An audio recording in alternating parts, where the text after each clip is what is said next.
हाय दोस्तों, स्वागत है आपका मेरे यूट्यूब चैनल आर के स्टडी में। आज हम लोग पढ़ेंगे मानव दांत के बारे में।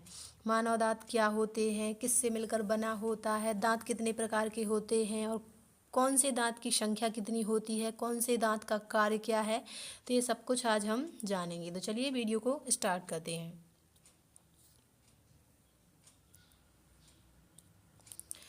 मानव दांत, सबसे पहले हम देखेंगे निर्माण कि मानव दांत का निर्माण होता किससे है। मानव दांत कठोर ऊतकों से मिलकर बने होते हैं। कठोर ऊतक बोल सकते हैं या फिर हम जटिल ऊतक भी बोल सकते हैं। कठोर ऊतक या जटिल ऊतक का मतलब होता है ऐसे ऊतक जो अलग अलग प्रकार की कोशिकाओं से मिलकर बने होते हैं। जटिल ऊतक या कठोर ऊतक कहलाते हैं। तो मानव दांत का निर्माण किससे होता है? कठोर ऊतकों से होता है। अगर हम बात करते हैं अध्ययन की, तो दांत का अध्ययन ओडेंटोलॉजी कहलाता है। अगर हम बात करते हैं क्षति की, मतलब हमारे दांत किसकी वजह से खराब हो जाते हैं या टूट जाते हैं, तो किसके कारण होती है? फ्लोरीन के कारण। मतलब हमारे दांत घिस जाते हैं, उनका आकार छोटा हो जाता है, दांत खराब हो जाते हैं। तो फ्लोरीन के कारण जो है मानव दांत मतलब खराब हो जाते हैं, या मानव दांत की क्षति का कारण क्या है? फ्लोरीन है। हम बात करते हैं बाहरी या ऊपरी भाग, यानी मानव दांत का जो सबसे ऊपरी भाग है या ऊपरी परत है वह क्या है? तो सबसे ऊपरी परत क्या होती है? इनेमल होती है। दांत के सबसे ऊपर इनेमल का आवरण या इनेमल की परत पाई जाती है, जो कैल्शियम एपेटाइट की बनी होती है। इनेमल मानव शरीर का सबसे कठोर हिस्सा है। अगर हम बात करते हैं मानव शरीर का, पूरे शरीर का सबसे कठोर हिस्सा क्या है? तो दांत है। और दांत में भी सबसे कठोर हिस्सा क्या है? इनेमल है। तो इनेमल मानव शरीर का सबसे कठोर हिस्सा है।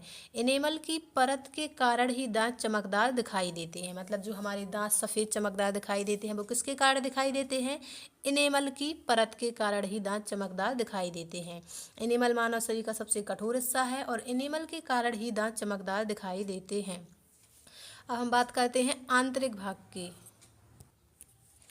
आंतरिक भाग, आंतरिक भाग जो है वो डेंटाइन कहलाता है और यह कैल्शियम फॉस्फेट का बना होता है। मतलब मानव दांत का जो ऊपरी भाग है वह अपना इनेमल है जो कैल्शियम एपेटाइट का बना होता है, और आंतरिक भाग क्या है? डेंटाइन है जो कैल्शियम फॉस्फेट का बना होता है।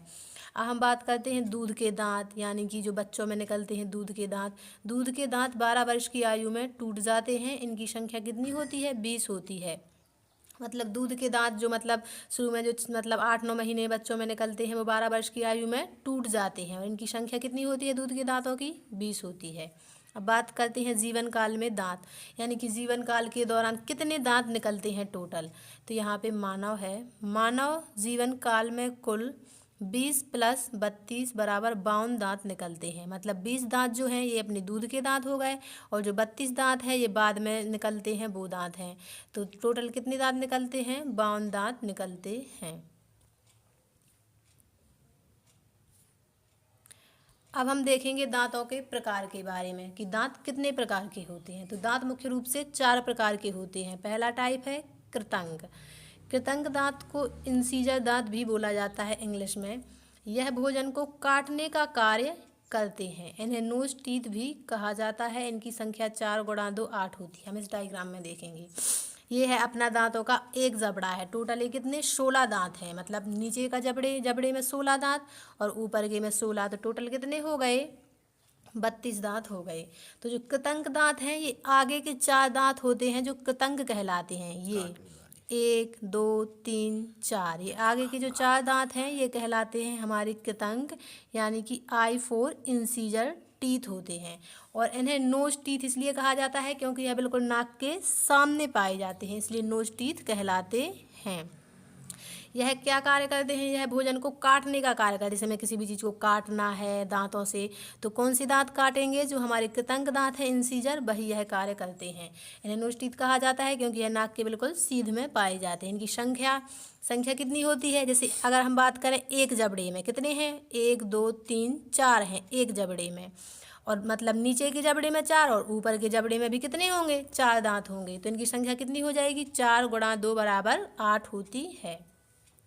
अब हम बात करते हैं रदनक, यानी कि कैनाइन दांत के बारे में। यह भोजन को फाड़ने का कार्य करते हैं। इन्हें आई टीथ कहा जाता है। ये है अपनी रदनक कैनाइन। जो ये नुकीले दांत है ना, ये और ये होते हैं कैनाइन। ये दोनों कैनाइन टीथ। नीचे वाले जबड़े में 2 कैनाइन होते हैं और ऊपर वाले जबड़े में 2 कैनाइन होते हैं, इसलिए इनकी संख्या की बात करें तो 2 गुणा 2 बराबर 4 हो जाती है। और इन्हें आई टीथ कहा जाता है क्योंकि यह दांत कहाँ पाए जाते हैं, आँखों के बिल्कुल सामने पाए जाते हैं, आँखों की सीध में पाए जाते हैं, इसलिए इन्हें आई टीथ कहा जाता है। इन दांतों का कार्य क्या है, यह दांत क्या करते हैं, भोजन को फाड़ने का कार्य करते हैं, यानी जो भोजन को चीरने फाड़ने का कार्य जो करा जाता है वह कैनाइन द्वारा ही किया जाता है। यह भोजन को फाड़ने का कार्य करते हैं। और जो मतलब जो जानवर वगैरह हैं जैसे शेर हो गया, तेंदुआ हो गया, इन सब में ये लंबे लंबे कैनाइन पाए जाते हैं क्योंकि यह क्या करते हैं, मतलब मांस को खाते हैं। मतलब कैनाइन दांत का यूज ही मांस, मतलब जो मांसाहारी भोजन है उसी को खाने के लिए आमतौर पर किया जाता है।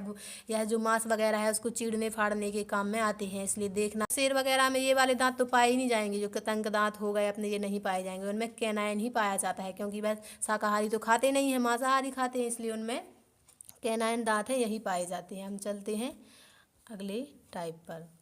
तो तीसरा टाइप है अपना अग्र चवर्णक। अग्र चवर्णक या प्रीमोलर भी कहा जाता है। यह भोजन को चबाने का कार्य करते हैं, इन्हें चीक टीथ कहा जाता है। बच्चों में अग्र चवर्णक नहीं पाए जाते हैं। अग्र चवर्णक जो अपने दांत होते हैं वो होते हैं ये वाले, ये हैं अपने प्री मोलर, ये हैं अपने प्री मोलर टीथ।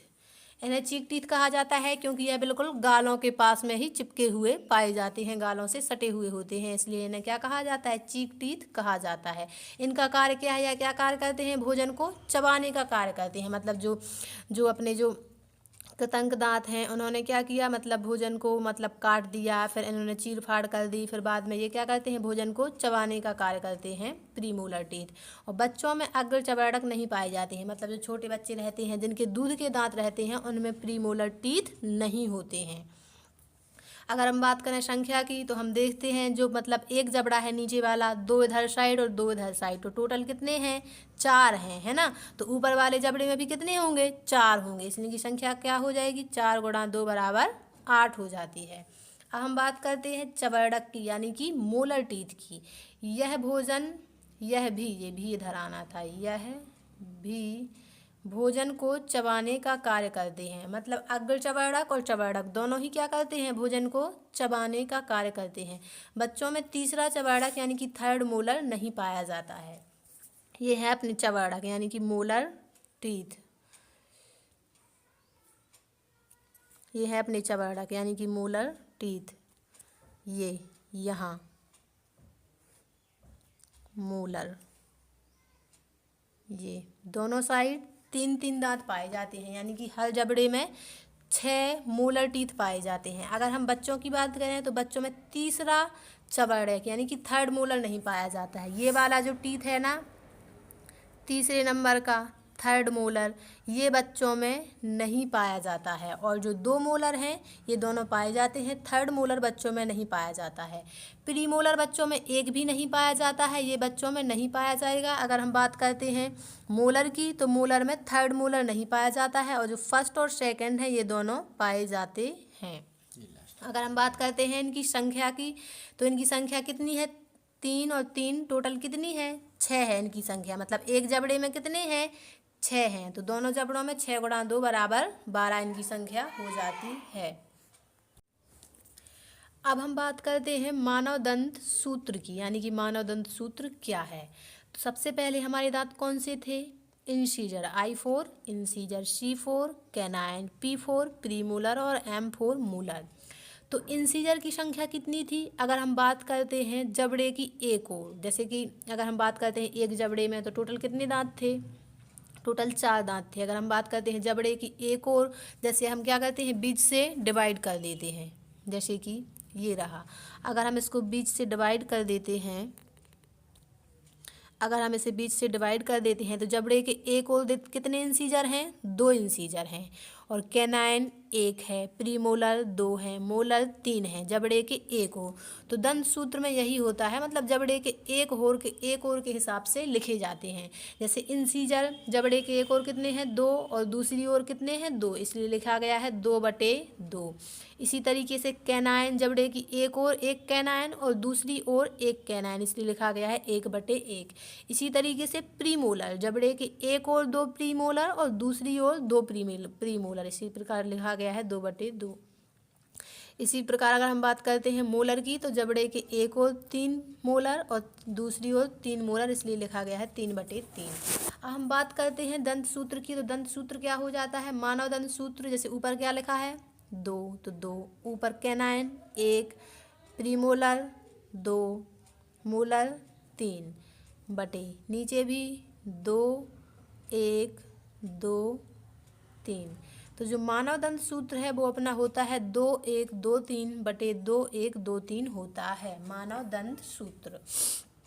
इसी तरीके से अगर हम बात करते हैं बच्चों का दंत सूत्र, तो बच्चों का दंत सूत्र क्या होगा, बच्चों में इंसीजर तो 2 ही पाए जाते हैं, 2 जबड़े के इस साइड और 2 जबड़े के उस साइड, तो 2/2। अगर हम बात करते हैं कैनाइन, तो मतलब एक एक पाया जाता है, एक जबड़े के इस ओर और एक जबड़े के उस ओर, तो कैनाइन। अगर हम बात करते हैं प्रीमोलर की, तो बच्चों में प्रीमोलर नहीं पाए जाते हैं, हमने पढ़ा था बच्चों में अग्र चबड़क दांत यानी कि जो प्रीमोलर हैं वो टीथ नहीं पाए जाते, इसलिए संख्या क्या लिखी गई है 0 ही जबड़े के उस साइड और 0 ही जबड़े के इस साइड, यानी कि 0, 0 लिखा गया है। अगर हम बात करते हैं मोलर टीथ की, तो बच्चों में थर्ड मोलर नहीं पाया जाता है। मोलर कितने होते हैं 3 होते हैं, जिसमें से फर्स्ट और सेकंड 2 पाए जाते हैं, इसलिए ऊपर भी 2 लिखा गया है और नीचे भी 2 लिखा गया है। जो तीसरा मोलर है वो नहीं पाया जाता है, इसलिए सिर्फ संख्या 2, 2 ही लिखी गई है। तो बच्चों का दंत सूत्र क्या हो जाएगा 2 इंसीजर 2 कैनाइन 1, प्रीमोलर क्या है 0, तो 0 लिखा जाएगा, मोलर क्या है 2, तो 2 लिखा जाएगा, 2, 1, 0, 2/2, 1, 0, 2। तो ये बच्चों का दंत सूत्र हो जाएगा। तो इसी प्रकार हमारी जो वीडियो है वो कंप्लीट होती है। अगर आप लोगों को हमारी वीडियो अच्छी लगी है तो वीडियो को लाइक करें, कमेंट करें और हमारे चैनल को सब्सक्राइब ज़रूर करें। Take care, bye bye.